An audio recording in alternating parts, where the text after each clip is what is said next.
뉴스 1. 뉴스 1 조준영 기자. 나쁜 사람은 벌 받아야 하잖아요. 그날만 생각하면 친구 의붓아버지에게 성범죄를 당한 뒤 스스로 세상을 등진 충북 청주 여중생이 남긴 유서가 처음 공개됐다. 피해 여중생이 극단적인 선택을 한 지 3개월 만이다. 편지지 4장에 꾹꾹 눌러 쓴 유서에는 피의자가 엄벌을 받길 바라는 마음이 담겼다. 가족, 그리고 친구를 향한 미안함과 그리움도 가득했다. 피해 여중생은 나 너무 아파 어쩔 수가 없었다. 1월에 있었던 안 좋은 일 꼭 좋게 해결됐으면 좋겠다고 오늘 뗐다. 그러면서 나쁜 사람은 벌 받아야 하지 않냐고 물은 뒤 나는 그날만 생각하면 손이 막 엄청 떨리고 심장이 두근댄다고 심경을 밝혔다. 피해 여중생은 지난 1월 17일 친한 친구의 계부에게 성범죄를 당했다. 친구에게 홀로 밤을 보내야 한다는 사정을 전해 듣고 집으로 놀러 갔다가 씻을 수 없는 상처를 입었다.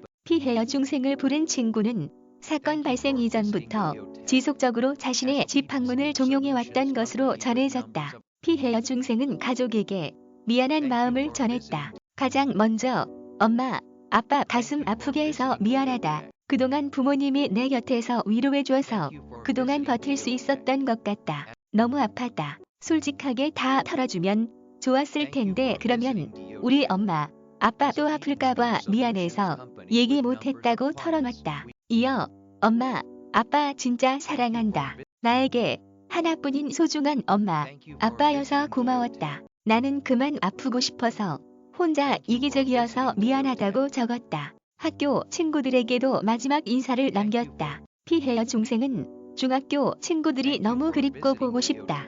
얘들아, 너희가 너무 그리워 곁에 있을 때 고맙게 생각하면서 살걸. 너희의 소중함을 이제야 느낀다. 내 얼굴 잊지 말고 기억해달라고 했다. 피해 여중생은 유서를 끝맺을 때까지도 성범죄가 남긴 고통을 호소했다. 유서 말미에는 조용히 살고 싶어요. 너무 아팠어라는 말이 적혀 있었다. 유서는 최근 유족이 피해 여중생의 방을 정리하는 과정에서 나왔다. 유족은 22일 청주 성안길에서 긴급 기자회견을 열어 유서를 공개하고 피의자 엄벌을 거듭 촉구했다. 유족 측은 아동 청소년 성폭행은 그 자체가 평상의 삶을 죽이는 살인이라며 사건의 진실이 무엇인지 철저한 수사와 재판을 통해 밝혀달라고 호소했다. 앞서 지난 5월 12일 오후 5시쯤 청주시 오창읍 창리 한 아파트에서 여중생 2명이 극단적인 선택을 해 숨졌다. 두 여학생은 숨지기 전 경찰에서